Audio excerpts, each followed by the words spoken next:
Aleluia.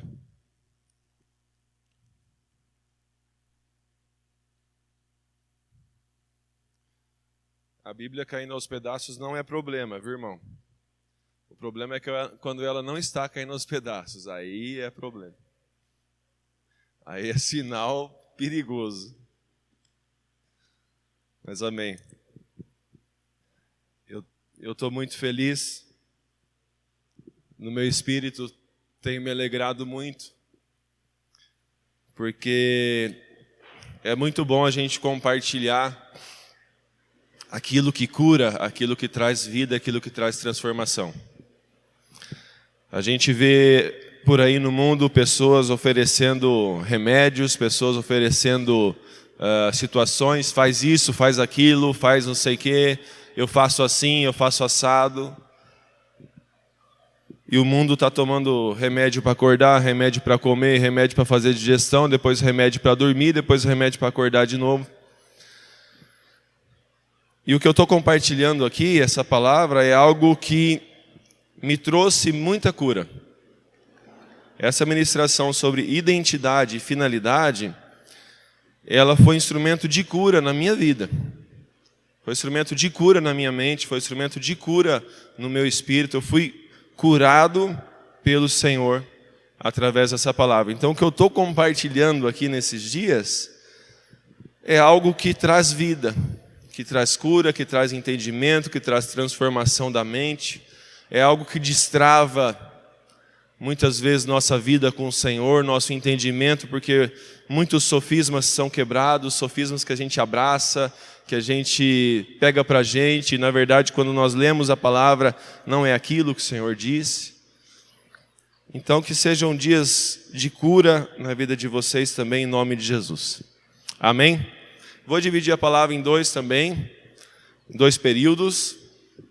Então não devo tomar muito tempo, não quero ficar tanto tempo nos dois, mas ser bem sucinto nos dois períodos. E primeiramente eu gostaria de falar sobre identidade. Ontem nós falamos um pouco sobre imersão, um pouco antes falamos sobre fé, um dia antes o Daniel trouxe uma palavra do Senhor sobre posicionamento. E ontem falamos sobre o porquê temos identidade, porquê é possível nós termos identidade, porquê é possível nós estarmos em Cristo, nós termos o Espírito, nós termos vida e nós sermos filhos do Senhor. Eu espero que fique bem compreendido isso e eu espero que vocês depois peguem o livro que a gente vai confeccionar e se aprofundem no tema, se aprofundem no assunto, porque isso é libertador. E hoje eu quero entrar propriamente no tema de identidade, falarmos sobre a nossa nova identidade em Cristo Jesus. Identidade, o que significa identidade? Tem alguém que é identidade aí? Alguém está com RG aí? Carteira de motorista. A Gisele tem. Mas o que é identidade, Gisele? Ela te identifica quem você é, filho de quem, nacionalidade, agora impressão digital, agora eles estão fazendo uma maior ainda, vai englobar todo, vai ter uma carteira, se eu não me engano, que vai ter todos os dados. Mas enfim, o que é identidade? Até usei ali do RG. O que significa identidade? Identidade significa série de características próprias de uma pessoa por meio das quais podemos distingui-la. Aquilo que contribui para que uma coisa seja sempre da mesma natureza. Identidade é aquilo que te define. Identidade é aquilo que te define. Identidade é aquilo que você é. Identidade é aquilo que quando as pessoas convivem com você, elas vão falar, fulano de tal é assim, fulano de tal tem tal comportamento, fulano de tal age dessa forma, ele é um filho de Deus. Ele só pode ser um filho de Deus. Quando os cristãos ali, na dispensação ali em Atos, que saíram pregando pelas cidades, diz a palavra que eles foram chamados de cristãos. É a primeira vez que dá uma identidade ali para o povo do Senhor. E qual é a identidade que deram para eles? Olha, eles são cristãos. E o que é essa identidade de cristão lá no grego, lá no hebraico, lá na idade deles, na época deles? Cristãos significava pequenos cristos. Então, quando as pessoas viam os discípulos pregando e crescendo a obra, começaram a falar, são cópias de Jesus, né? Como diz o Douglas Gonçalves, são pequenos cristos. Aquele homem que morreu no madeiro por eles e ressuscitou, na verdade a coisa proliferou.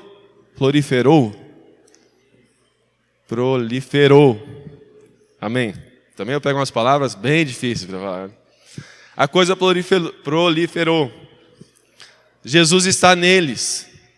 Jesus está vivendo neles. Era um só, agora são 3.000, daqui a pouco são 5.000, daqui a pouco são 10.000. A palavra ia se estendendo, mas aquele povo tinha uma identidade. E a identidade daquele povo não era que eles eram o povo da prosperidade.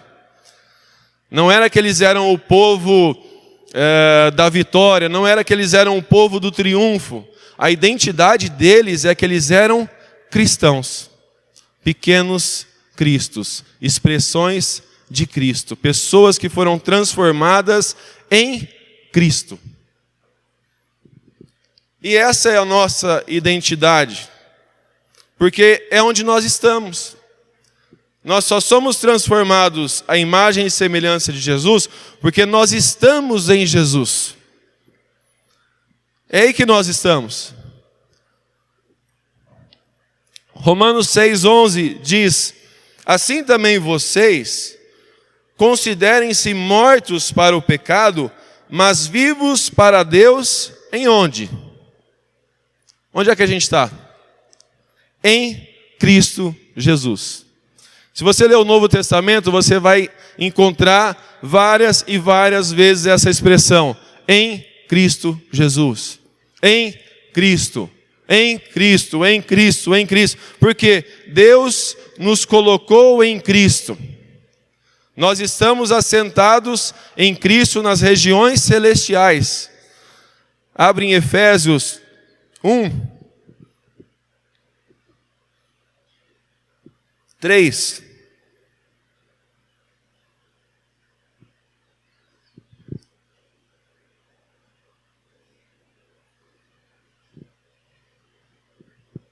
Efésios 1:3.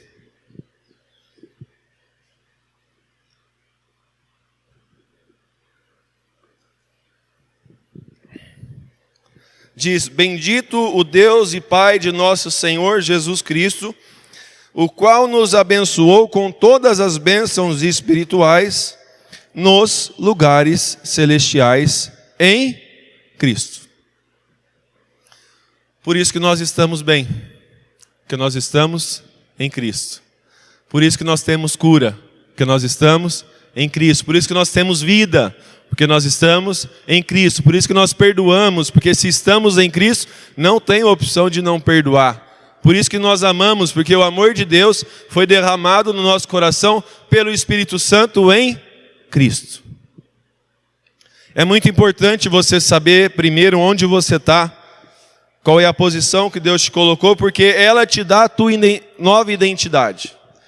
Estar em Cristo, chegamos ao ponto aqui da primeira característica sobre nossa identidade. Quem nós somos em Cristo. E em Cristo nós somos nova criatura. Ocorre o que Jesus ali comentou com Nicodemos, em João 3, ocorre uma nova vida na nossa vida. Nós somos inseridos em Cristo no batismo, nós somos revestidos de Cristo no batismo, e dentro de nós ocorre uma nova vida segundo Deus, um novo nascimento segundo Deus, e diz lá em 2 Coríntios 5,17, abre tua Bíblia aí em 2 Coríntios 5,17, e se você quiser marcar aí, fazer um grifo ou um asterisco, Eu tenho essa mania de, às vezes, pensar versículos que trazem um entendimento para outros versículos. Mas entender 2 Coríntios 5,17 é fundamental para que a gente entenda todo o Novo Testamento. Entender que nós estamos em Cristo e que em Cristo nós não somos mais quem nós éramos é fundamental para que a nossa vida cristã aconteça.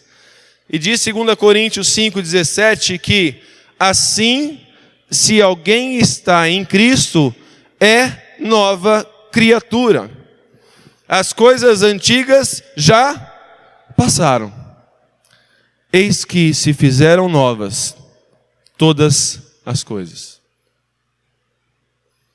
O velho André está morto, sepultado. No batismo, fizemos lá o nosso velório. Foi morto. Mas eu tenho que viver segundo essa nova realidade. A palavra fala que eu tenho que viver segundo essa nova dispensação, segundo essa nova vida que há em mim. Eu preciso me lembrar todos os dias que eu estou morto, que as coisas antigas já passaram.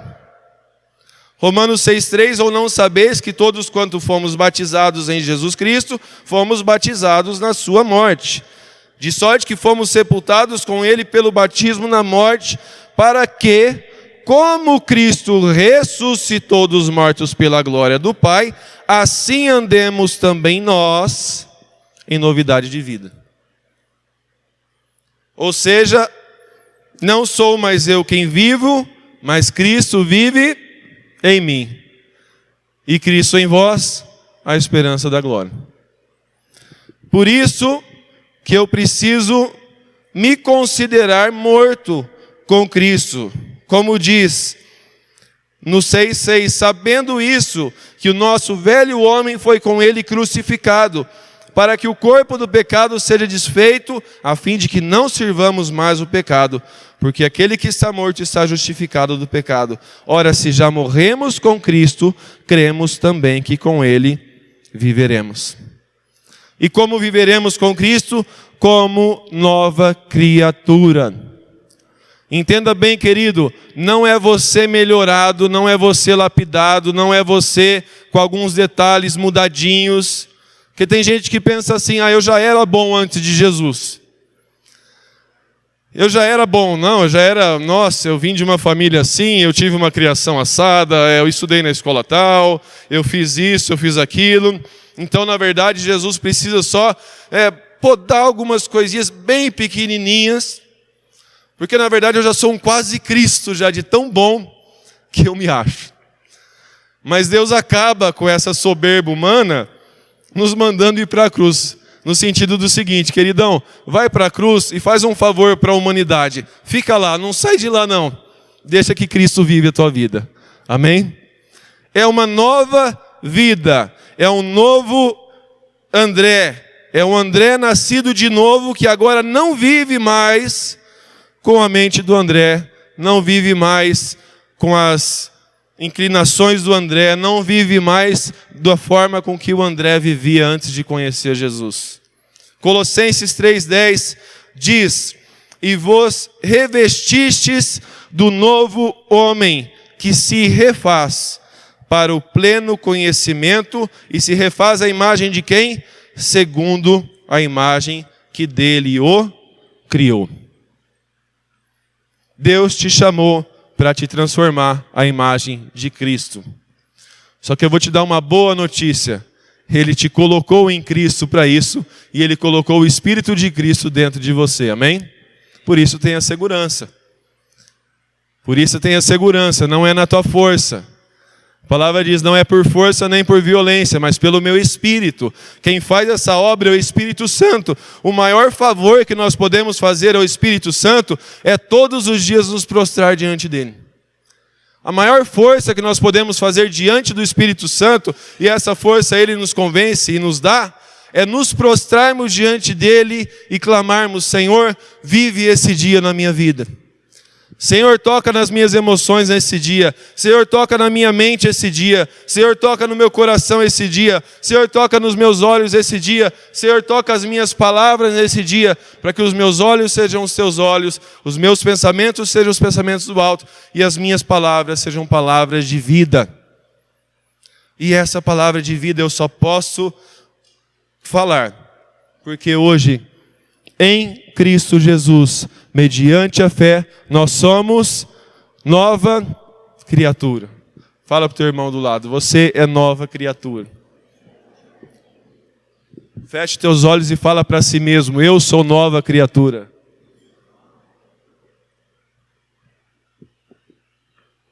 Aleluia. Somos nova criatura em Ti, Senhor. As coisas antigas já passaram, Senhor, eis que se fizeram novas todas as coisas, Senhor. Nessa hora nós queremos levar cativa a nossa mente a Cristo Jesus e a Tua palavra, Senhor. E crermos na Tua palavra e tomarmos posse dessa verdade, Senhor. Para que não venhamos ser mais enganados pelo diabo ou por nós mesmos, Senhor. Abre, Senhor, os nossos olhos no Teu entendimento para vermos quem somos em Ti, Senhor. Que somos nova criatura segundo a Tua vontade e segundo o Teu amor, Senhor. Em nome de Jesus, Senhor. Segundo ponto, que não podia ficar de fora sobre nossa identidade, que é a identidade que nos define, é que em Cristo Jesus somos agora filhos amados. Por que eu não coloquei só filho? Por que eu não coloquei em Cristo Jesus somos filhos? Porque nós estamos vivendo o final dos tempos. E nós estamos vivendo épocas onde um filho muitas vezes é abandonado pelo pai. Onde um filho muitas vezes é abandonado pela mãe. E se você fala somente filho, é possível que ele pense, eu também fui filho de pais terrenos e de alguma forma eu fui abandonado, deixado, de alguma forma eu fui esquecido. Mas nós precisamos saber que em Cristo nós somos filhos amados. Não há chance de ocorrer em Cristo o que talvez tenha ocorrido de maneira terrena. Não há chance de abandono em Cristo, não há chance de falta de amor em Cristo, não há chance de falta de paternidade em Cristo, porque em Cristo nós somos reconciliados com o Pai e não tem ninguém melhor que o Pai para cuidar dos filhos. Amém? Você é filho de Deus. 1 João 3,1. Veja que com grande amor nos tem concedido o Pai, a ponto de sermos chamados filhos de Deus. E de fato somos filhos de Deus. Se você tem dificuldade com essa verdade, ela não deixa de ser verdade. Amém? Mas eu tenho dificuldade em entender. Isso não muda a verdade. E isso não muda o fato. Eu te aconselho que leia essa verdade todos os dias da tua vida, até que isso se torne claro para você, porque isso é um fato. Nós somos filhos de Deus, amados com grande amor concedido pelo Pai. Nós somos chamados filhos de Deus e de fato somos filhos de Deus. Romanos 8, do 15 ao 17, não precisa abrir, já diz assim: porque não recebestes o espírito de escravidão, para outra vez estardes em temor, mas recebestes o espírito de adoção de filhos, pelo qual clamamos, Abba, Pai. Quem chamava Deus de Abba? Jesus. Quem chamava Deus Abba, Pai? Jesus. E em Cristo Jesus nós temos esse privilégio de clamarmos Abba, Pai. O mesmo Espírito que estava em Cristo testifica com o nosso espírito que somos filhos de Deus. Nós sabemos no nosso espírito que somos filhos de Deus. Romanos 8,14 diz: porque todos que são guiados pelo Espírito de Deus, estes são filhos de Deus. Gálatas 4, do 6 ao 7. Vamos abrir lá. Pode abrir, eu espero. Diz assim: e porque sois filhos, Deus enviou aos nossos corações o Espírito de seu Filho, que clama, Abba, Pai. Aleluia. Assim que já não é mais escravo, não é mais servo, mas filho. E se és filho, és também herdeiro de Deus por Cristo Jesus. Aleluia. Notem, amados, que além da palavra nos garantir a filiação em Cristo Jesus, nos dizer que somos filhos e não só filhos, mas filhos amados, sempre aqui perto desses versículos tem uma lembrança do Espírito para você. Olha, você não é mais escravo, você é filho. Lá em Romanos que eu li diz que nós não temos o espírito de escravidão, não temos mais o espírito de medo, porque nós somos filhos. E por que a palavra nos diz isso? Porque o escravo naquela época não servia o seu senhor por amor ou por comprometimento, mas servia por medo.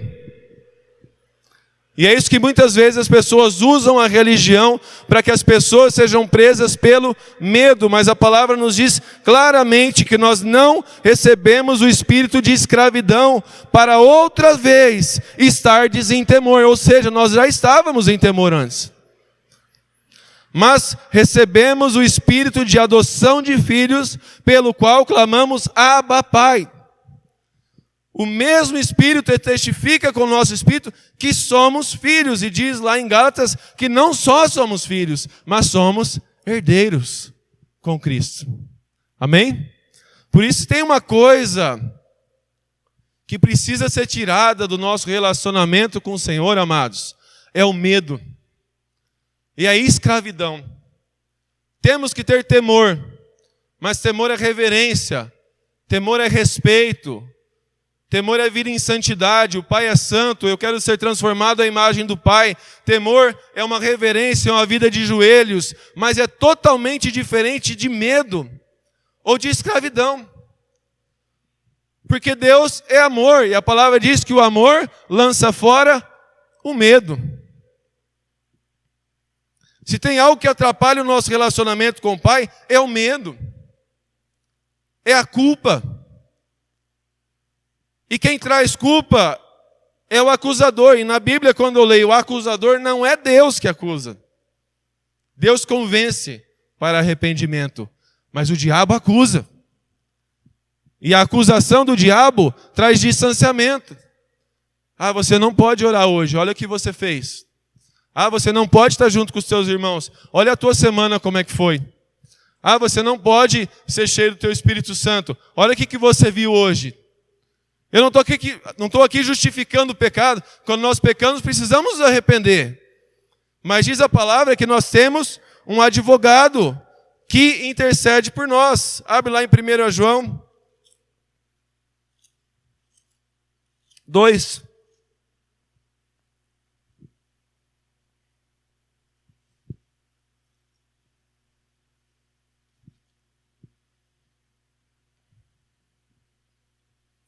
Primeira João 2. Olha o amor de João escrevendo essa carta. Meus filhinhos, essas coisas vos escrevo para que não pequeis. E, se todavia alguém pecar, temos um advogado para com o Pai, Jesus Cristo, o justo. Ele é propiciação pelos nossos pecados, e não somente pelos nossos, mas também pelos de todo mundo. Então João está escrevendo, filhinhos, a vida de vocês nova é em Cristo Jesus. Filhinhos, a vida de vocês nova é cheio do Espírito Santo. Filhinhos, a vida de vocês nova é cheio da palavra. Mas, se todavia pecais, vocês têm um advogado junto do Pai, intercedendo por vocês. Mas se todavia pecais, vocês têm um Pai que perdoa, que restaura, que limpa e que faz novas todas as coisas. Eu tenho uma filha, ela está acabando de sair das fraldas. Estamos no final do processo de tirar fraldas. Graças a Deus.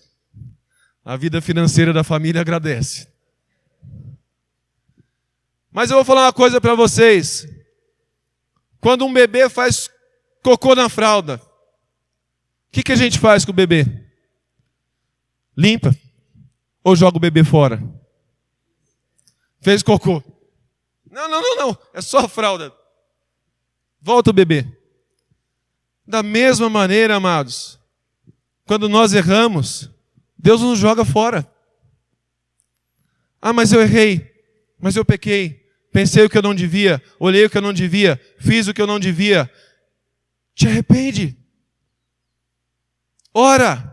Vai até o Pai, saiba que você tem um advogado, se enche da vida do Senhor, se for necessário, chama um irmão, ora junto contigo, coloca aquilo à luz, traz aquilo à luz, joga a fralda fora. O pai joga a fralda fora, ele limpa o filho e ele restaura o filho. É assim que Deus faz com a gente, se erramos, se pecamos. A palavra diz, se dissermos que não temos pecado, somos mentirosos, fazemos dele mentiroso. Mas não quer dizer que se nós pecamos, se nós erramos, que não servimos mais para o Pai. Ou que deixamos de ser filho, ou que deixamos de ser nova criatura, ou que deixamos de ter o Espírito Santo, ou que não somos mais dignos de orar. Tudo isso é sofisma. Que às vezes a gente abraça. É ou não é? Às vezes a gente não abraça nos sofismas. Às vezes a gente abraça. E não quer largar. Tem gente que chega a se apaixonar pelo sofisma. Não te largo nunca mais. Irmãos, o sofisma nos afasta do Pai. E não é aí que você deve viver, é perto do Pai. E perto do Pai na qualidade de filho amado. E quando o Espírito Santo, quando a palavra te diz que você pode chamar o Pai de Abba, Ele está te mostrando, eu te quero filho amado, como Jesus era filho amado. Eu quero um relacionamento contigo como eu tinha com Jesus. Eu quero uma vida contigo como eu tinha com Jesus. Não existe isso, eu quero mais um perto, o outro mais perto, o outro mais longe, esse aqui não quero muito papo não, de vez em quando eu converso com ele. Isso é carnal. Amado, Jesus não tem queridinho. Jesus não tem queridinho. Não era Jesus que recostava a cabeça no peito de João. Era João que recostava o peito, a cabeça no peito de Jesus. Não era Jesus que ia lá, ai meu queridinho, quero ter mais comunhão com você, João. Vem cá, você é mais bonitinho que os outros. Ai, você é mais cheirosinho. Ai, você é mais isso, você é aquilo. Ai, Pedro, Tiago. Não. Pedro, Tiago, fica ali, depois a gente conversa. Ai, João, vem aqui, querido. Deita aqui, nossa. Não, aliás, deixa eu deitar no seu peito, porque você é meu queridinho. Era João que buscava Jesus mais que os outros. Era João que se prostrava mais que os outros. Era João que tinha mais intimidade. Era João que tinha mais morte ali para ter mais vida com Cristo. Era João que requisitava o peito de Jesus para deitar. Porque o peito de Jesus para deitar estava disponível a todo mundo. Porque Ele é o Pai. Ele é Deus encarnado. Ele é a expressão de Deus na terra. E Deus é amor. Mas muitas vezes nós temos sofismas. Acho que Deus não me quer tanto assim. Acho que eu não sou tão amado. Acho que Deus prefere ali a Rebeca. Acho que Deus prefere a Aniele. Então, e aí a gente vai abraçando sofismas que nos afastam do Senhor, de quem nós somos. Amém, filhos? Filhos amados do Senhor. Tomem essa identidade em nome de Jesus. Segundo ponto da nossa identidade, eu quero chamar vocês para lerem versículos que chegam a me tirar o fôlego de tanto que me alegram. Deixa eu só tomar uma água. Pedi para alguém vir aqui ler. Vem cá, Pedro. Vem cá no microfone. Vamos exercendo aqui nosso sacerdócio. Lê João 15, do 13 ao 15.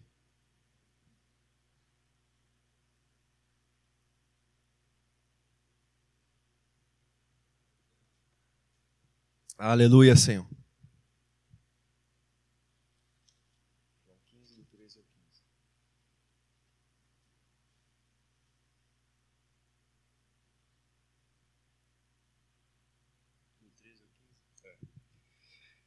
Ninguém tem maior amor do que este, de dar a alguém a própria vida em favor dos seus amigos. Vós sois meus amigos, se fazeis o que eu vos mando. Já não vos chamo servos, porque o servo não sabe o que faz ao seu senhor. Mas tenho-vos chamado amigos, porque tudo quanto ouvi de meu Pai vos tenho dado a conhecer. Aleluia. Irmãos, nós sabemos que amigos são uma riqueza, amém? Amigos são uma bênção. Que delícia é ter amigos e que delícia é ter bons amigos.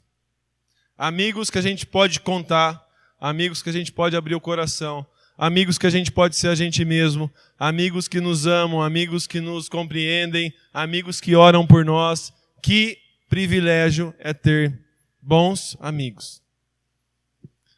E tem algo escrito na palavra, e isso foi falado por Jesus. E Jesus fala algo na palavra que eu abraço. Que foi o que o Pedro acabou de ler. Jesus fala que eu sou amigo dele. Jesus fala que nós somos amigos dele. João 15. Não sei se você já abriu. João 15, ele diz: ninguém tem maior amor do que esse, de dar alguém a sua vida pelos seus amigos. No 15 ele fala: já não vos chamo servos, porque o servo não sabe o que faz o seu senhor, mas tenho-vos chamado amigos. Irmãos, se Jesus me chama de amigo dele, eu não quero nem saber o que o mundo pensa a respeito disso. Eu sei que eu sou amigo dele. E que ele é meu amigo.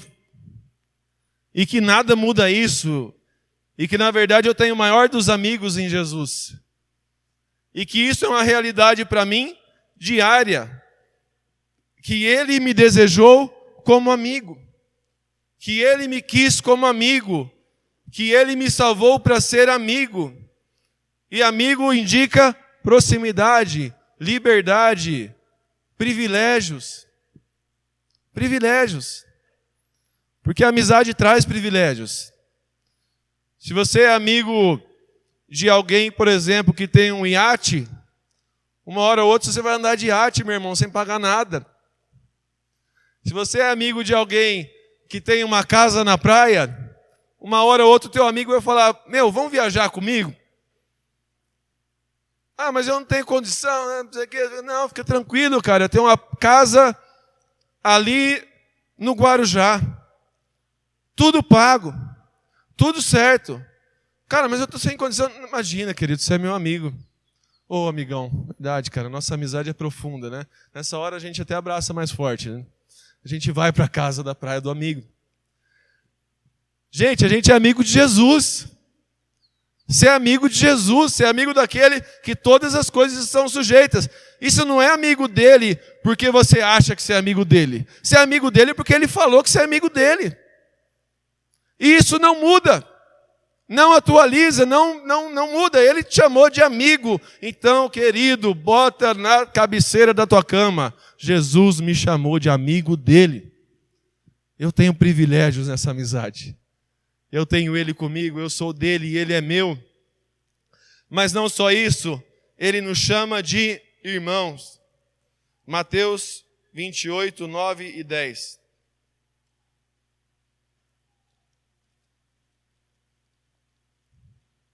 Essa passagem me constrange.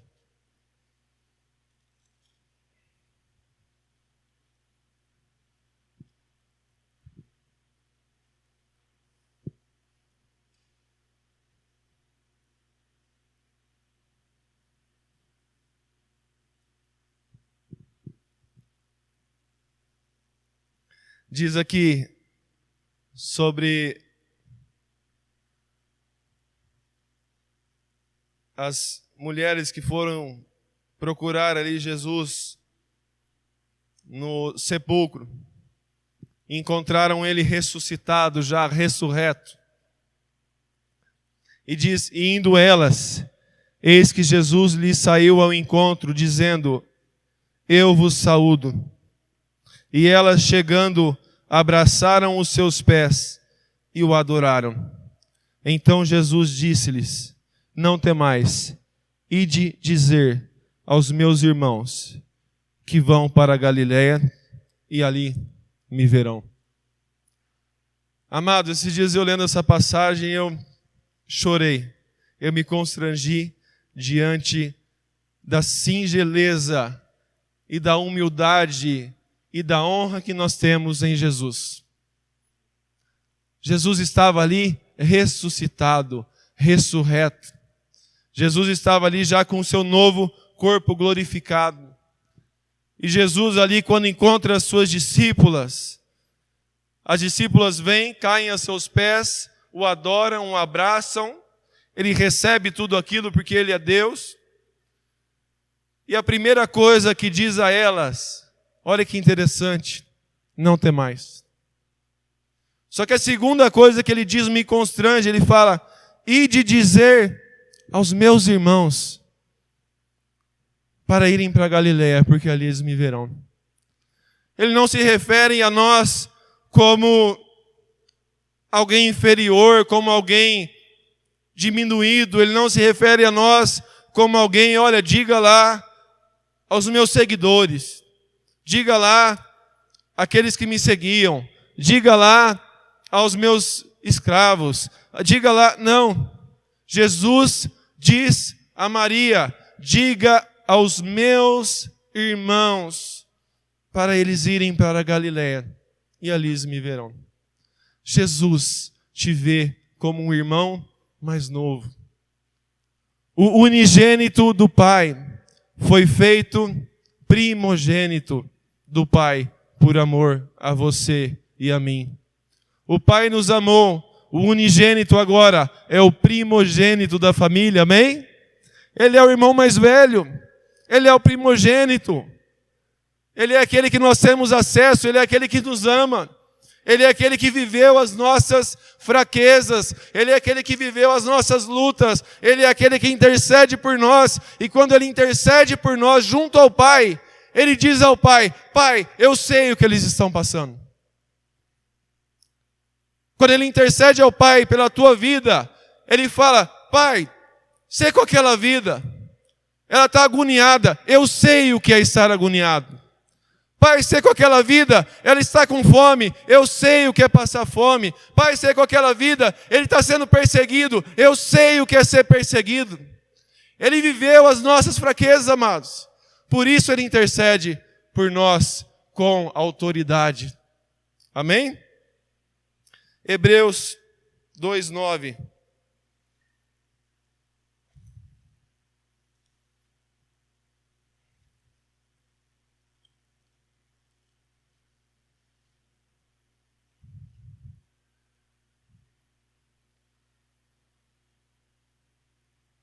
Aleluia, Jesus.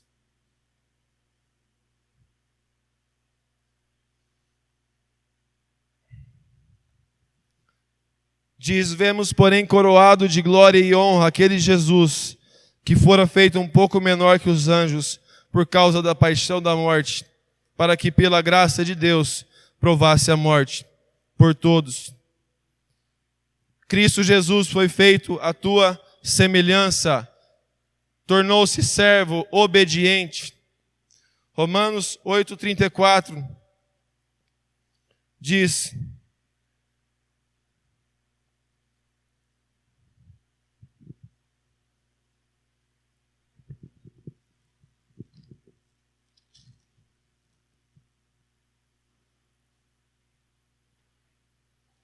Romanos 8:34, quem nos condenará? Pois é Cristo quem morreu, ou antes, quem ressuscitou dentre os mortos, o qual está à direita de Deus e também intercede por nós.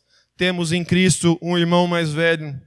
O unigênito se fez primogênito. Ele se orgulha de nos chamar de irmãos. E até hoje, neste momento, Ele intercede por nós, por saber o que passamos. Ele nos chama para sermos dele. Aleluia.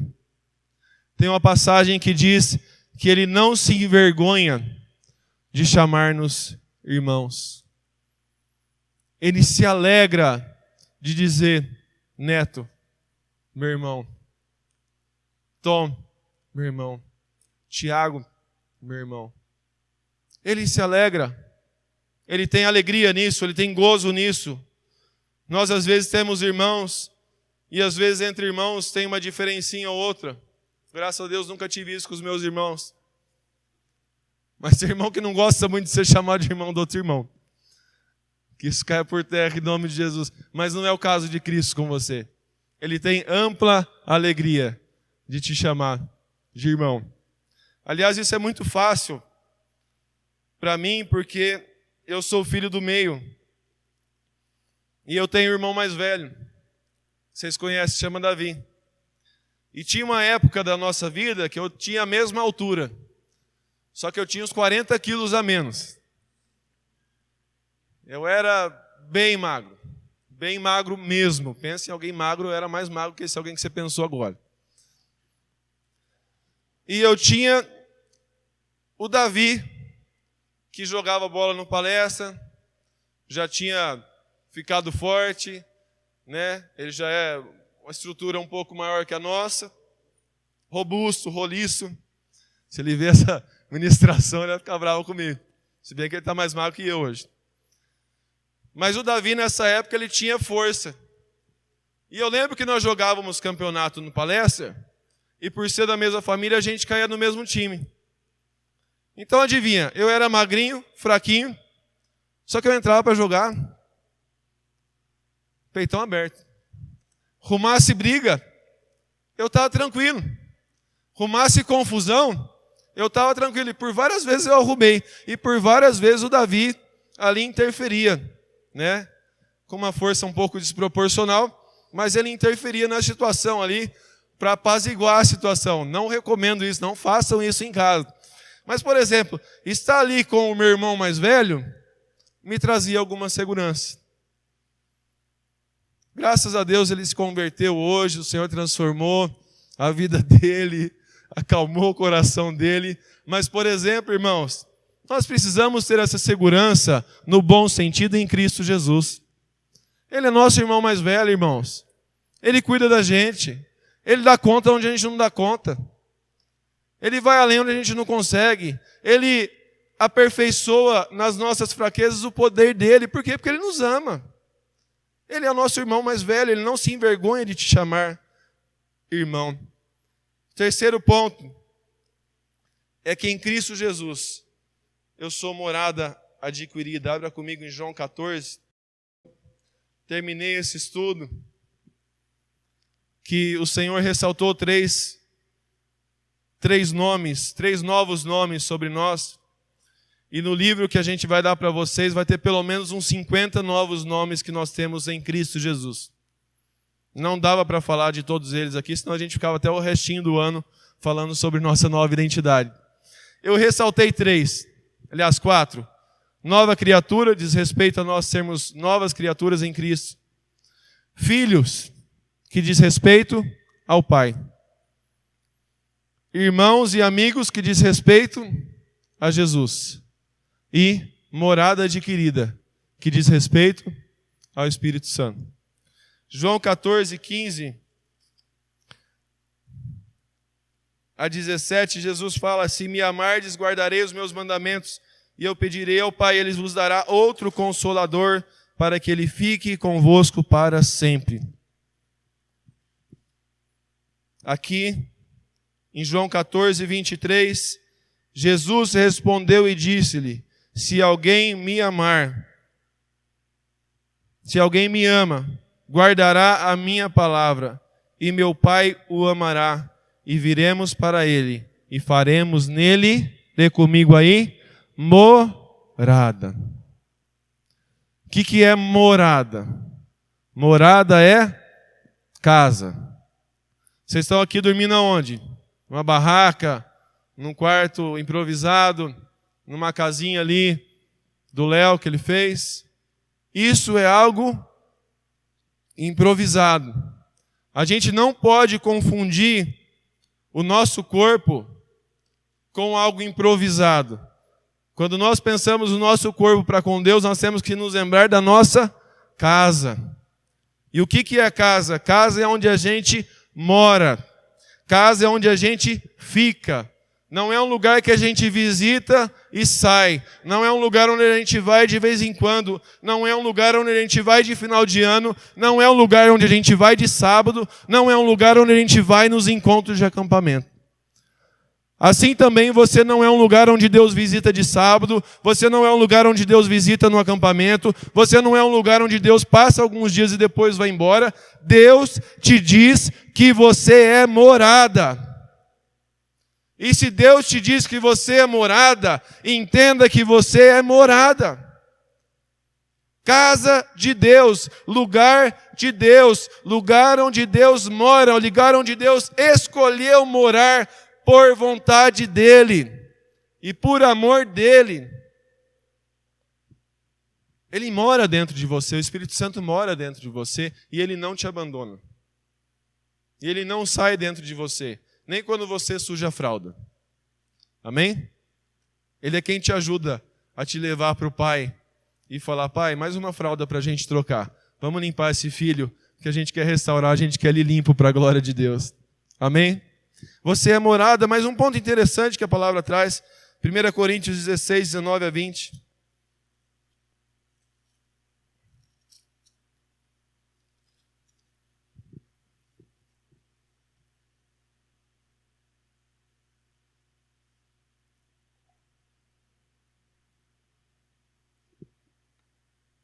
Aleluia. 1 Coríntios 6, 19 a 20.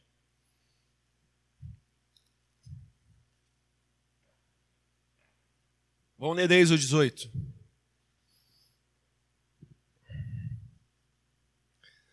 Diz aqui: fugir da prostituição. Todo pecado que o homem comete é fora do corpo, mas o que se prostitui peca contra o seu próprio corpo. Ou não sabeis que o nosso corpo é templo do Espírito Santo, é morada do Espírito Santo, que habita em vós, provenientes de Deus, e que não sois de vós mesmos? Porque fostes comprados por bom preço. Glorificai, pois, a Deus no vosso corpo e no vosso espírito, os quais pertencem a quem? A você? Está aí na tua Bíblia? Pertence a você? A você, gente? Alguém está lendo aí você? Pertencem a Deus. Você é morada, o Espírito Santo habita dentro de vocês. E um ponto interessante sobre essa casa: essa casa é de Deus porque Ele comprou e pagou. Agora imagine o absurdo de você comprar algo, pagar por algo e não poder usar, não poder ter acesso a esse algo que você comprou. Imagina, por exemplo, um carro. E está saindo uns carros agora aí que tem um botãozinho que você aperta aqui, você fala, como é que chama, Hector? MyLink. E praticamente você conversa com o carro ali. Você pede as coisas, ele te dá, você pede endereço, ele fala. É algo sensacional. Eu vi num vídeo e eu falei: meu Deus, onde a gente vai chegar, né? Daqui a pouco o cara viaja sozinho, tem um companheiro ali, o próprio carro, conversando com ele.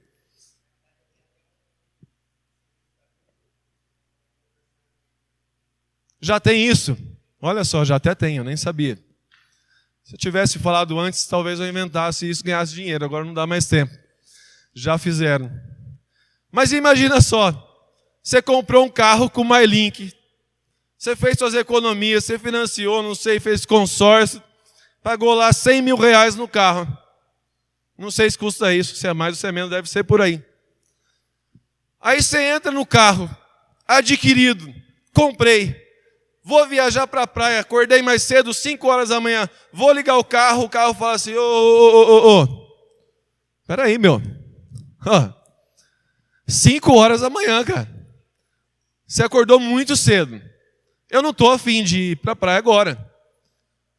pode voltar a dormir que eu não vou agora. Entendeu? É ridículo isso, não é? É um absurdo isso, não é? Pois é. É ridículo isso. É um absurdo. Só que a gente faz isso de vez em quando com o Senhor. Somos morada, somos adquiridos, somos dele. Só que de vez em quando ele fala assim para você: vai lá e prega o evangelho para aquela pessoa. Nossa, Senhor, eu vou pregar o evangelho?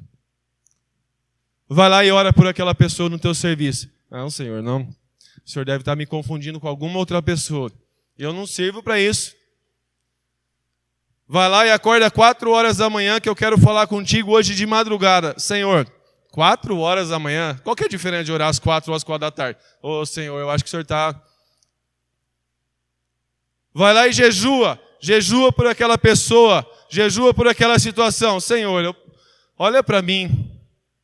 Eu preciso comer, Senhor. A gente não entende que a gente é morada adquirida. Deus pagou. Imagina, você entra no carro. Nossa, eu preciso ir agora. 9 horas da noite. Já andei de carro o dia todo. Preciso ir lá visitar o irmão. Você entra dentro do carro, Malink. O que foi, querido? Pô, você já andou o dia inteiro comigo. Agora não dá mais. Já fui para tal lugar, já fui para tal cidade, já fiz tal coisa, já voltei. São 9 horas da noite. Você não está querendo dormir não, querido? Está com sono já, né? Meus pneus estão desgastados. Meu ar-condicionado está quase sem gás. Meus óleos lubrificantes já estão quase se esgotando. Eu não vou. E desliga. Aí você fala, eu paguei 100 mil reais por um carro e o carro é sentimental. E o carro é bipolar. Tem dia que ele quer funcionar, tem dia que ele não quer. O carro é de lua. Tem dia que ele está bom, tem dia que ele está ruim. Tem dia que eu posso viajar, tem dia que eu não posso. Eu tenho que agendar com o carro. Olha, eu estou pensando em ir para a praia daqui uma semana. A gente pode combinar de acordar mais ou menos às 7 da manhã. Quem já deu para você descansar, já deu para você acordar? Ah, tá, dia tal eu posso. Ufa, vou conseguir usar o carro que eu adquiri semana que vem. Irmãos, como isso é ridículo. Como isso é algo que não pode acontecer e como a gente não aceitaria isso. Só que muitas vezes nós, de alguma forma, dizemos isso ao Senhor. Senhor, acampamento, 4 dias, dormindo em barraca, dormindo na casinha ali, com o ventiladorzão em mim. Ó, Senhor, com um besouro caindo na testa, com gente chacoalhando em cima do beliche. Dormir às 2 horas da manhã, acordar às 7h30, 8 horas para tomar café. Irmãos, quanto isso é pequeno no nosso chamado para o Senhor. O quanto isso não é nada. Pega a Bíblia para ler, pega a vida de Estevão, pega a vida de Paulo, pega a vida de Pedro, pega a vida de João, pega a vida de Judas, pega a vida de Tiago, pega a vida dos discípulos de Jesus que davam a vida inteiramente ao Senhor. Mas por que esses caras eram quem eles eram? Porque eles entenderam que eles não eram deles mesmos. Eles entenderam que eles eram morada comprada, paga. Deus pagou tua vida na cruz do Calvário. Deus comprou o teu corpo na cruz do Calvário. Você não é de você mesmo. E se você ainda não vê isso, isso não muda o fato de que você não é de você mesmo. O que você precisa é ter a tua mente transformada na palavra, para que você entenda de uma vez por todas que você é morada do Espírito Santo. Amém? Essa é a nossa nova identidade. Alguns pontos principais. Vem cá para sair na pregação aqui, Nicole. Vamos lá. O pessoal quer te ouvir na internet aí, ó. Tem um monte de gente te assistindo aqui no link, ó. Eles querem ser abençoados pela tua vida. Manda um abraço para a galera do YouTube.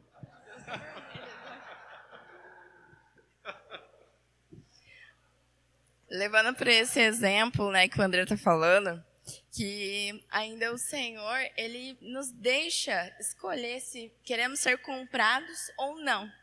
Né? Não é só Senhor, agora eu não quero ser usado, mas Ele não vem aqui, não, vem cá, eu quero te levar. Não, Ele né, nos deixa, não, Senhor, eu realmente quero ser comprada, né, para ser usada. Aleluia. Amém. É voluntário, né? Ele é o Deus educado, Ele é o Deus gentil. Que a gente tenha essa atitude de sabedoria e quebrantamento diante dEle. Amém? Senhor, nós te agradecemos por essa palavra e pedimos, Pai, que a nossa mente seja totalmente tomada pela Tua palavra, em nome de Jesus, para a glória do Teu nome, Senhor. Amém, Senhor. Que às vezes a gente confunde. Eu estou falando aqui sobre identidade, sobre sermos transformados à imagem de Jesus, sobre sermos tirados das trevas e vivermos na luz, sobre uma nova vida que nós recebemos do alto. Tá ok, né? E identidade, como eu li, identidade é aquilo que te define, é aquilo que você é. Você é filho, age como filho. Você é irmão amado de Jesus, se relaciona com Ele como irmão amado. Você é morado do Espírito, você é a casa de Deus, se relaciona com Deus. Você é nova criatura, então as suas ações são ações que não eram como eram antigamente. E ainda que você peque e suje a fralda, o Senhor te restaura e te limpa, porque aquilo não muda a tua realidade nem as realidades de Deus. Lógico que não devemos permanecer no pecado e nem brincar com o que é perigoso. Lógico que não devemos deixar nossa consciência ser cauterizada pelo pecado. Esse é um detalhe importante. Mas precisamos saber que nós somos filhos amados do Senhor e essa é a nossa nova identidade. Isso é o que nos define. Você é filho. Só que tem um detalhe, cada filho tem uma personalidade. E identidade é uma só, temos todas a mesma. Mas personalidade, cada um tem a sua, e uns são mais parecidos com os outros são diferentes, outros são mais brincalhões, outros são menos brincalhões, eu vou falar um pouco sobre isso. Mas personalidade é o nosso filtro. Personalidade é a nossa forma de ser. E mais do que isso, é a nossa forma de agir, é a nossa forma de interagir com tudo ao nosso redor. E nossa personalidade, ela é formada pelo caldo genético que recebemos dos nossos pais, ele é formado pelas experiências que tivemos durante nossa vida, e ele é formado pelo ambiente em que nós vivemos, quando crianças, quando bebês, quando adultos, famílias diferentes, famílias mais expansivas, famílias mais retraídas, famílias que conversam mais, famílias que conversam menos, famílias que têm personalidades diferentes. E a realidade é que nós não somos todos iguais, amados, quanto à nossa personalidade. Você sabia que você não é igual ao teu irmão que está do teu lado? Não é igualzinho? Pode ser que vocês sejam parecidos, mas igualzinho dá para perceber, não dá? Não só no que diz respeito, às vezes, ao penteado, ao tênis que você usa, mas a personalidade mesmo. E é interessante você saber que Deus não só sabe disso, mas que Ele é o responsável por isso. Amém? É a multiforme graça de Deus. São as variadas personalidades que na variedade do corpo de Cristo, Jesus é visto. Portanto, é interessante nós sabermos que nossa identidade ela é totalmente modificada. Mas, por exemplo, a nossa personalidade, ela, apesar de ser tocada pelo Senhor, por exemplo, se chegar alguém aqui amanhã, mais quieto, mais introvertido, ele vai ser salvo pela graça de Deus, mas ele não precisa ser transformado à imagem, por exemplo, do André, nem do Daniel. Agora eu preciso ser igual o Daniel, agora eu preciso agir igual ele, agora eu preciso falar igual ele, agora eu preciso ser igual o Neto, que o Neto brinca, que o Neto é assim, o Neto é extrovertido. Nós não somos, amados, transformados a nossa personalidade à imagem de nós mesmos ou do grupo. Nós somos transformados em nossas personalidades à imagem de quem? De Jesus. E nas nossas personalidades, tem aqui alguns pontos que eu escrevi aqui, que eu quero falar um pouco sobre eles, porque o que eu estou dizendo aqui não é que Deus não vai interferir em alguma coisa nas nossas personalidades. Deus vai tocar as nossas personalidades. Deus vai podar as nossas personalidades. Mas Ele te deu uma personalidade, e Deus quer que você, em sua personalidade, seja transformado à imagem de Jesus e não à imagem de determinada pessoa. Por mais que às vezes nós tenhamos referências. Como eu disse aqui ontem, eu tenho referências. Eu tenho referências na minha vida. Eu tenho meu pai, eu tenho João, tenho Daniel, que anda sempre junto comigo, tenho o Ion, tenho os irmãos lá do sul, tenho o Volney. Amo o Volney. Uma referência para a minha vida, a forma com que eu fui recebido e amado por ele e pela família dele. Mas eu não estou sendo transformado à imagem do Ion Godfridson. Não estou sendo transformado à imagem do João Maniero. Não estou sendo transformado à imagem do Asaf Borba. Por mais que sejam boas referências para mim, eu estou sendo transformado à imagem de Jesus. E você está sendo transformado na sua personalidade à imagem de Jesus. Amém? E nas personalidades eu peguei aqui algumas características para falar sobre elas. Por exemplo, um é mais introvertido, outro é mais extrovertido. Alguns são mais profundos, veem mais detalhes, são detalhistas. Outros são mais práticos. Não se apegam a detalhes, são práticos. São fazedores. Outros são mais calmos. E você vê isso desde criança. Tem bebês que são mais calmos. Usar o exemplo aqui, Daniel, do Isaac e da Ana.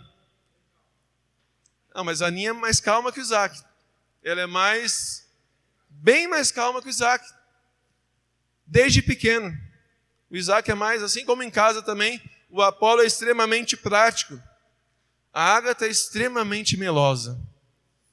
Ela vem, ela me abraça, ela deita no meu colo, ela beija um lado, beija o outro.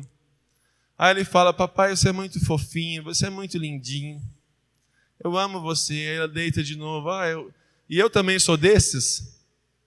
Né? Eu também sou desses, aí que eu abraço ela e fico deitado, e vou e faço um dengo nela. O Apolo eu tenho que pegar, chamar, deita aqui no meu colo, fica aqui um pouquinho. Aí ele deita, eu conto uns 5 segundos.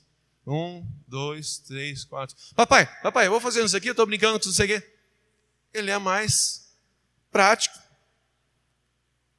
Então existem entre nós pessoas que são mais calmas, assim como existem pessoas que são mais agitadas.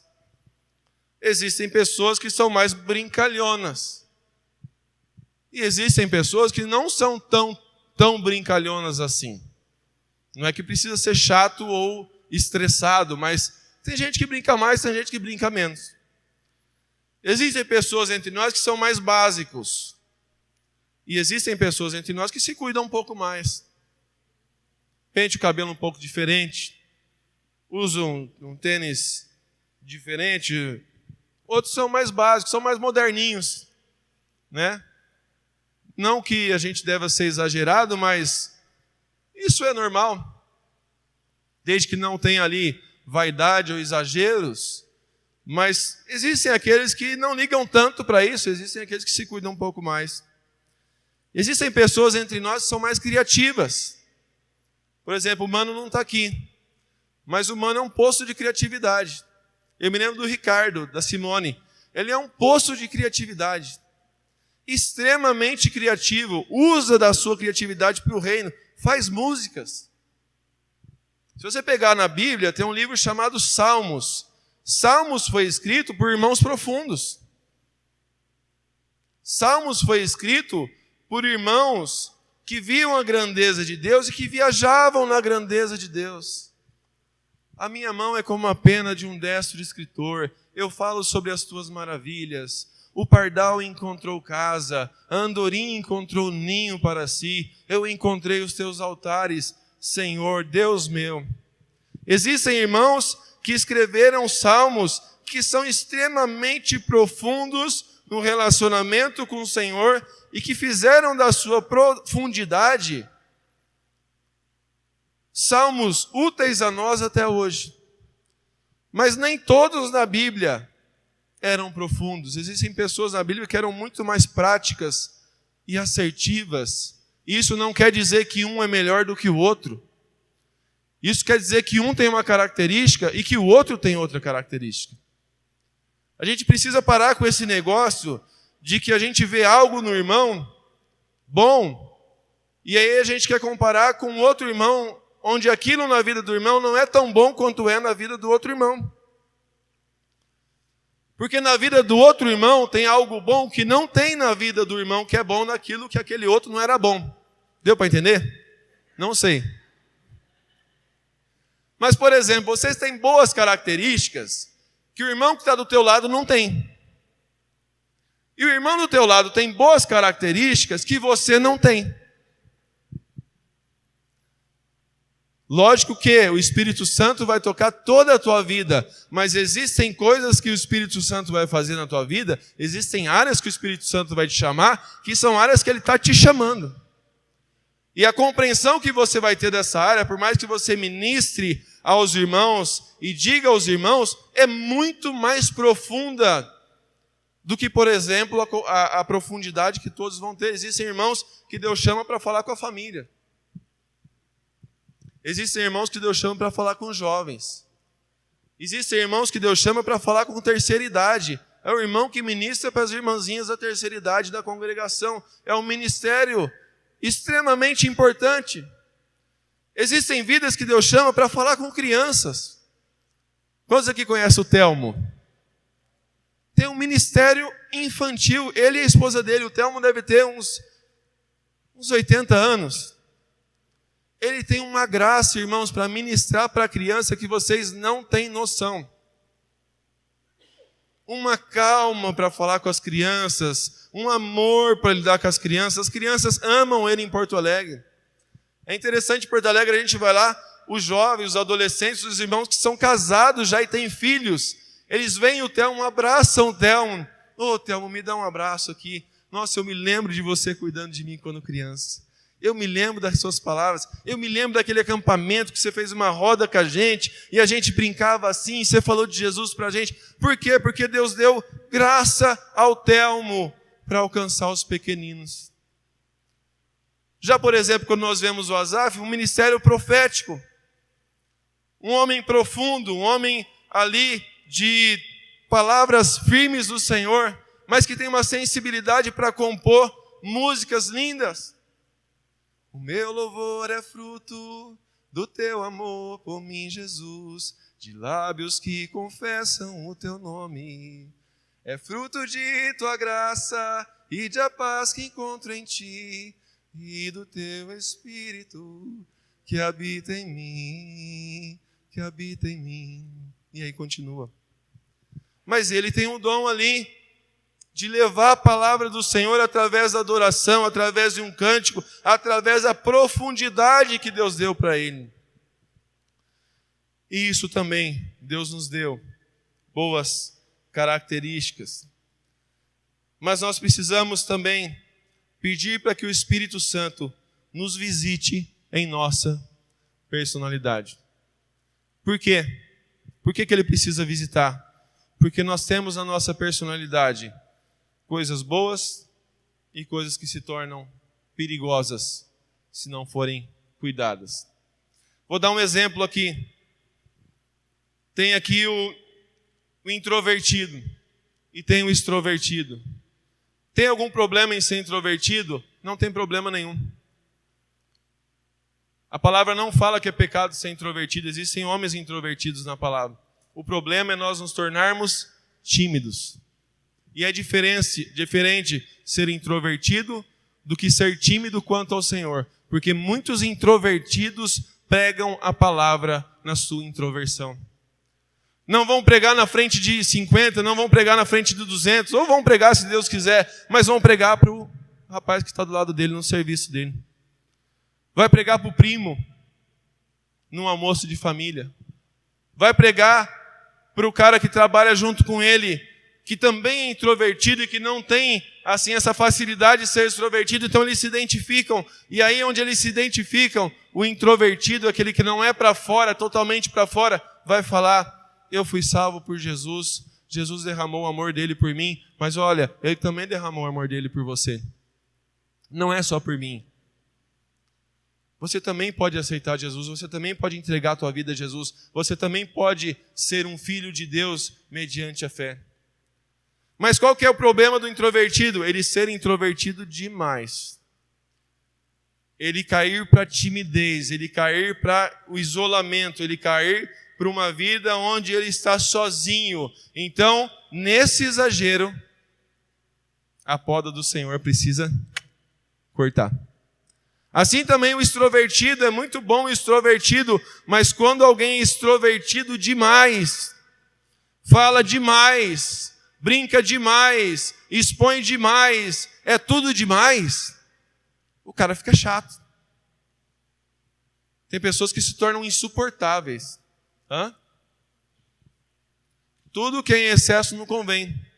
Esses dias atrás eu vi uma pessoa que morreu por excesso de água.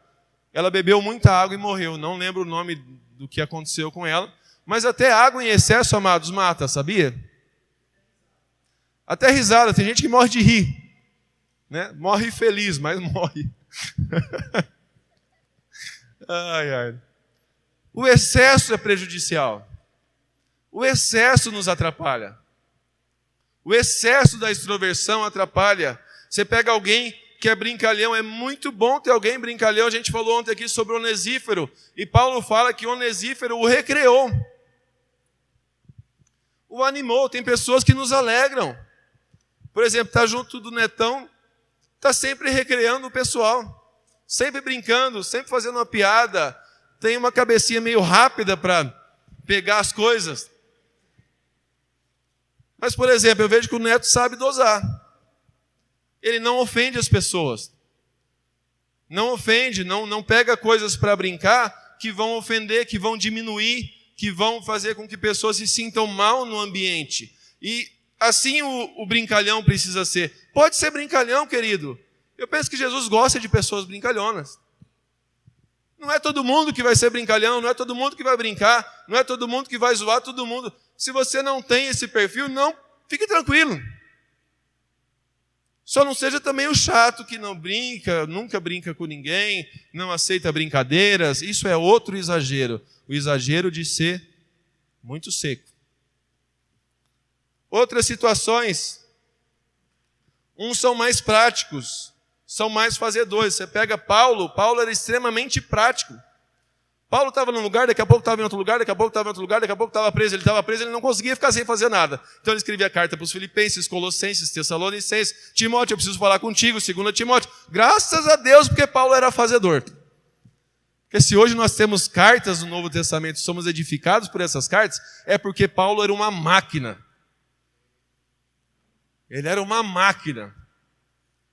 Ele era aquele cara que não conseguia ficar quieto. Se você pegar um livro para ler de Filipenses, ele diz uma frase lá, uma última frase: todos os santos vos saúdam, especialmente os da casa de César. Quem que eram os santos da casa de César? Sabe quem eram os santos da casa de César? Eram os oficiais, que Paulo ficava cuidado por 4 oficiais, que faziam um turno na prisão e faziam um turno na casa de César. Paulo fez discípulo com os oficiais que cuidavam dele.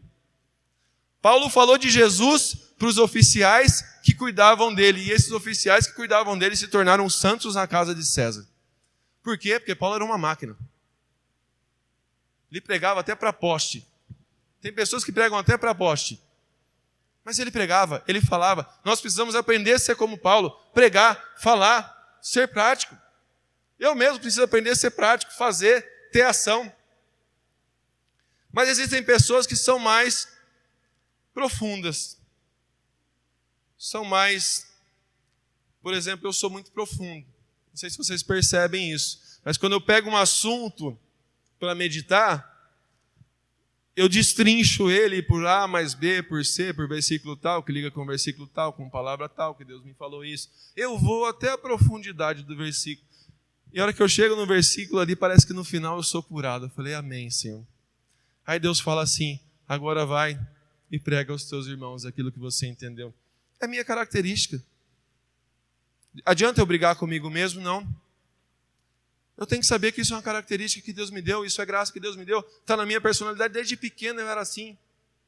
Desde pequeno eu era caprichoso.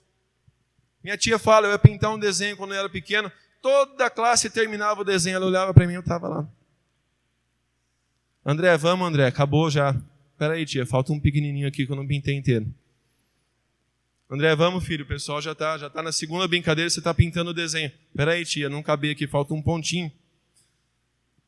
Minha personalidade. Lógico que preciso tomar cuidado com ela. Por quê? Porque o profundo, aquele que é profundo, corre o risco de entrar na melancolia. Corre o risco de entrar na depressão, corre o risco de entrar em problemas emocionais por ser profundo demais. Então o Espírito Santo precisa vir no André e podar a personalidade do André, sem deixar de ter o André profundo, porque o André profundo edifica a igreja. Assim como irmãos que são mais fazedores, são mais práticos, também edificam a igreja, porque a igreja precisa de homens práticos. A igreja precisa de homens que fazem, só que também um outro risco de entrar no fazer. Aí você entra em Marta e Maria. Marta extremamente fazedora. Jesus, eu estou aqui fazendo, a Maria não está indo nos teus pés. Jesus fala, ela está certa, você devia estar aqui. Mas precisa também de Marta para servir, porque senão ninguém almoça, ninguém dorme na casa. Então existem essas diferenças nas personalidades, onde o Espírito Santo precisa podar, não a personalidade, mas o excesso. Amém? Os irmãos estão compreendendo? É importante a gente compreender isso. Outro assunto, por exemplo, nas personalidades, tem pessoas que são mais confiantes que as outras. Tem autoestima um pouco maior. E aí também é um problema de excessos, porque o excesso de confiança traz a soberba. Quantos aqui se lembram, não é da época de vocês, nessa hora a gente se entrega, mas quando se lembra do Romário, jogador de futebol? Lembra, Marcelo?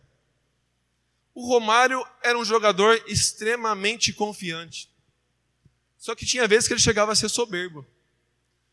Deus olhou para mim quando eu nasci e falou, esse é o cara. Soberba. Só que essa confiança fazia dele um jogador espetacular. Porque ele fazia. O Romário dava entrevista um dia antes da final e falava assim para o repórter, amanhã eu faço 2 gols. E ele fazia. Amanhã eu faço 2 gols. Ele fazia. Então, a confiança, a autoestima, ela é boa se controlada, para que ela não se torne soberba. Porque também, se ela for muito inferior, a gente se torna um brocochô. Eu não sou nada. Eu não sou ninguém. Eu não consigo fazer nada. Eu não consigo andar de carro. Eu não consigo tirar carta. Eu não consigo dirigir. Eu não consigo... Irmãos, isso é... O Espírito Santo precisa cortar. A gente precisa ter um equilíbrio, que eu chamo esse equilíbrio da autoestima de brio. Sabe o que é brio? Brio, Hector. O Hector esse dia mandou um vídeo, professor Clóvis, tirando os palavrões, ele fala algumas coisas que dá para aproveitar. Mas brio é o fato de quando for passado algo para você fazer, você tem que ter esse brio. Eu vou dar conta de fazer, eu vou me esforçar para fazer. Se o fulano de tal fez, eu também posso fazer. Me lembro do Donizete, quando ele deu aquela palavra para nós jovens, onde ele falou que na empresa dele ele ia subindo de cargo. E aí eu não lembro quem perguntou para ele se ele não tinha medo quando ele subia de cargo. Você não tinha medo do cargo novo? E ele falava assim, olha, eu não vou mentir, eu tinha um medo, mas eu olhava o cara que estava acima de mim e falava, se ele faz, eu também sou capaz de fazer. Gente, a gente precisa ser assim. Se ele faz, ele não é um ET melhor do que eu, ele não é um ser superior. Ser superior é Jesus, eu sou igual a ele. Então, se ele faz, eu também preciso dar um jeito de fazer. Uma vez, ouvindo esse professor falando, mas ele fala, por exemplo, dos jovens que estão estudando da fórmula, qual que é a fórmula que ele usa lá? Teorema de Pitágoras. Ele fala, querido, você só precisa aplicar o Teorema de Pitágoras. Agora imagine Pitágoras. Quem inventou o teorema? Não tinha Teorema de Pitágoras até Pitágoras. Claro, né? Ele que fez. Mas não tinha Teorema de Pitágoras até Pitágoras. Pitágoras foi lá, estudou, fez, voltou, testou, sei lá como é que ele chegou naquilo. Você hoje tem o Teorema de Pitágoras pronto, só para aplicar. E tem gente que fala, eu não consigo aplicar o Teorema de Pitágoras. Querido, você pensa, tem um cérebro aí, é uma máquina isso que está dentro do teu crânio, é uma máquina. Não se deixe vencer. Se você está numa classe, se você está estudando, se você está fazendo faculdade, se você ainda está no colegial, meu irmão, você como cristão, tem que procurar sempre estar entre os primeiros da classe para a glória de Deus. Amém? Tem que estar entre os primeiros, não precisa querer ser o bambambam, o melhor, o cara. Mas, irmão, você é curado, você é sarado, você sabe pensar, você sabe fazer uma conta. Não seja preguiçoso. Não seja alguém que fica, mas eu não consigo sair para o outro. Não, meu irmão, em nome de Jesus, deixa o Espírito Santo cortar essa síndrome de inferioridade aí, em nome de Jesus. E depois eu termino com os 3 conselhos. Existem pessoas que são mais comunicativas. E existem pessoas que falam menos. Há problema em ser comunicativo? Não. Há problema em falar pouco? Não. Mas há problema em falar muito pouco. Amém? Porque é importante a gente falar, faz parte da nossa saúde emocional falar. Assim como há problema da gente falar demais, porque Provérbios fala que no muito falar há transgressão. Então, se eu também, que sou comunicativo, falo, estou sempre eu querendo falar, o que daqui a pouco eu vou fazer? De acordo com a palavra, eu vou pecar. Eu vou falar o que eu não devo, eu vou falar de algum irmão, eu vou falar de alguma coisa que eu não deveria ter falado, eu vou falar de algum assunto que eu não entendo e estou querendo meter a boca no meio para falar, porque eu tenho que falar demais, alguém quer falar, quem gosta de falar, fala. E o problema do comunicativo é ele falar demais, ele se tornar fofoqueiro, ele se tornar alguém que expõe a vida dos irmãos. Querido, não há problema em ser comunicativo, mas cuidado com os excessos, porque os excessos não glorificam a Deus e ofendem os irmãos. Os excessos ofendem os irmãos. Quando nós falamos do irmão, depreciamos o irmão, colocamos uma coisa do irmão no público, ofende o irmão. Então aí o Espírito Santo precisa passar a tesoura dele. Aqui não, querido, aqui você fica quieto. Aqui você não fala. Fala o que vai edificar. A palavra fala que nós devemos falar só o que traz edificação e não palavras torpes. A gente confunde às vezes palavras torpes somente com palavrão. Também é palavrão. Mas na verdade palavras torpes é toda palavra que não serve para nada, que não serve para edificação. Amém? Assim como também falar pouco é perigoso. Fala de menos, não conversa, não fala com os pais o que está sentindo, não fala com os amigos o que está sentindo, não fala o que está se passando. Daqui a pouco o cara está com um buraco dentro dele. Por que você está assim, querido? Ele vai falar. Aí o cara começa a falar coisa lá do jardim de infância. Que no jardim de infância a pessoa puxou meu cabelo. Que fez isso, não sei o quê. Quando eu tinha 3 anos, 4 anos, 5 anos. O cara está com 20 anos já, ele foi falar com 20. E aí está com um monte de traumas por dentro, está com um monte de coisa, está com um monte de lixo dentro dele. Querido, não tem problema em ser introvertido, mas tenha pessoas com que você possa conversar. Amém? Teus pais, teus discipuladores, teus amigos, a gente falou aqui sobre amizades. É muito importante que nós tenhamos o olhar do Espírito Santo sobre a nossa personalidade, para que ele pode os excessos. Amém? E aí eu termino com 3 conselhos para a vida de vocês, se vocês quiserem anotar, e é muito importante para o resto da vida de vocês.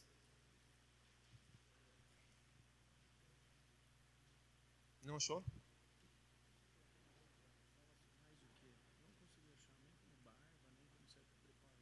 Eu vou comentar aqui, depois a gente acha para a próxima reunião. Porque assim, tem um contexto logo no capítulo 1, que ele se preparou. Não, é depois, onde ele é preso. Desculpa, Daniel, isso aí é José. É José. Verdade. Eu tinha pedido ao Dani para achar um versículo interessante, por exemplo, sobre o fato da gente saber se vestir. E também tomar cuidado com os exageros. Por exemplo, existem pessoas que se vestem melhor. Qual que é o cuidado que ele tem que tomar? Com a vaidade. Tem gente que é muito exagerado, né? Usa muita coisa. Olha a cara da menina, parece o patati patatá, de tanta maquiagem que ela usa. Vai devagar, querida, isso não é legal, né? Só que também tem outros excessos, pessoas que são muito desleixadas, né? É bom a gente não ser desleixado, né? Vai se vestir, né? Coloca uma calça legal, puxa ela até aqui em cima. Ninguém quer ver cofrinho de ninguém aqui, amém? Não é legal ver cofrinho. Não é legal, não é bonito. Não é algo agradável de se ver.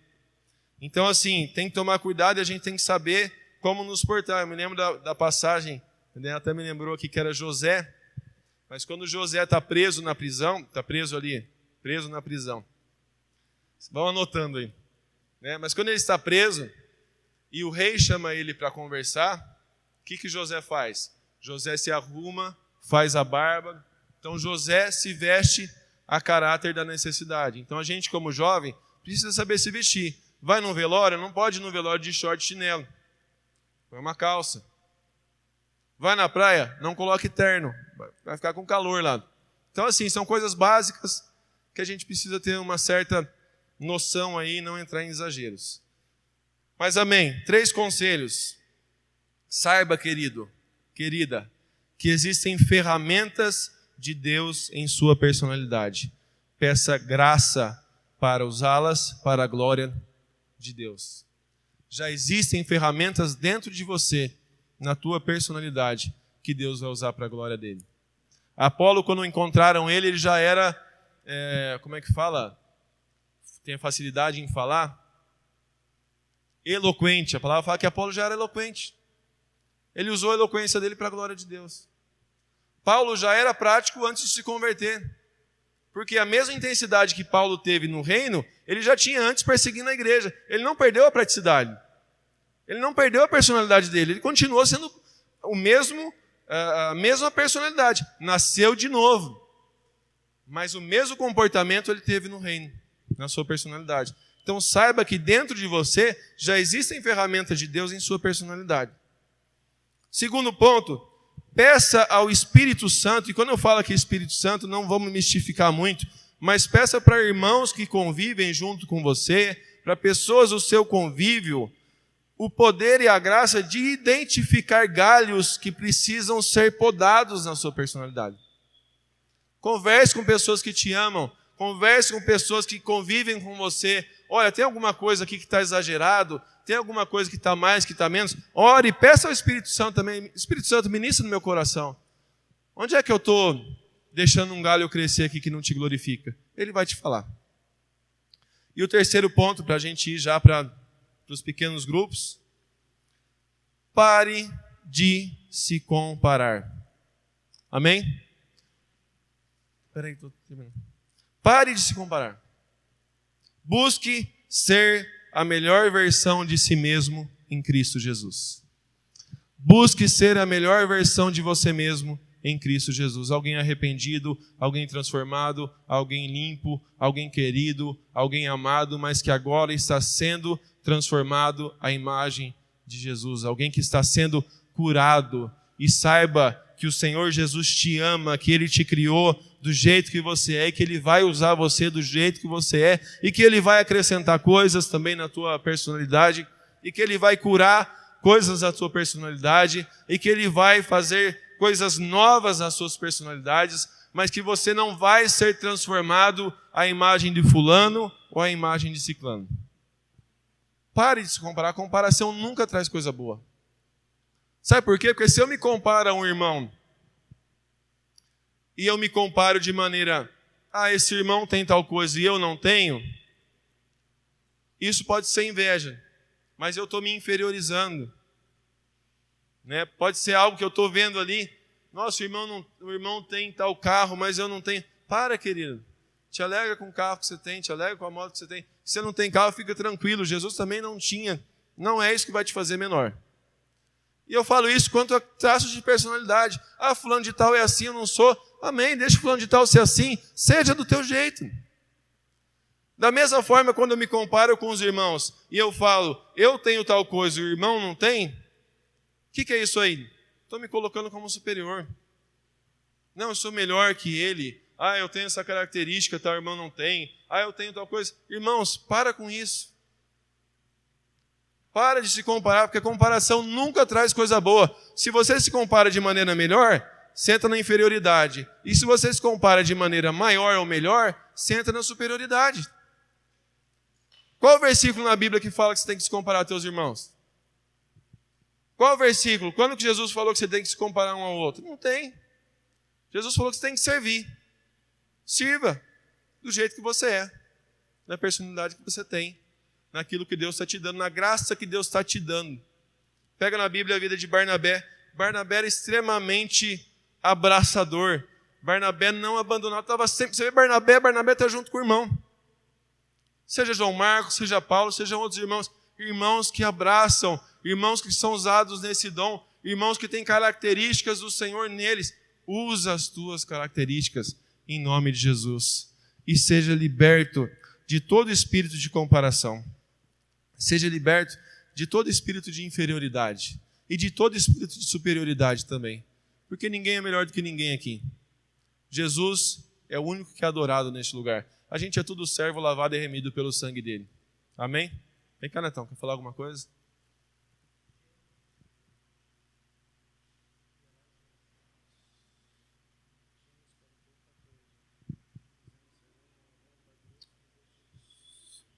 Amém. Só uma coisa que eu queria pontuar aqui em respeito do que o André falou sobre personalidade, que cada um de nós, todos temos uma personalidade, um diferente do outro realmente, mas que essa personalidade ela não se torne muleta para nós também.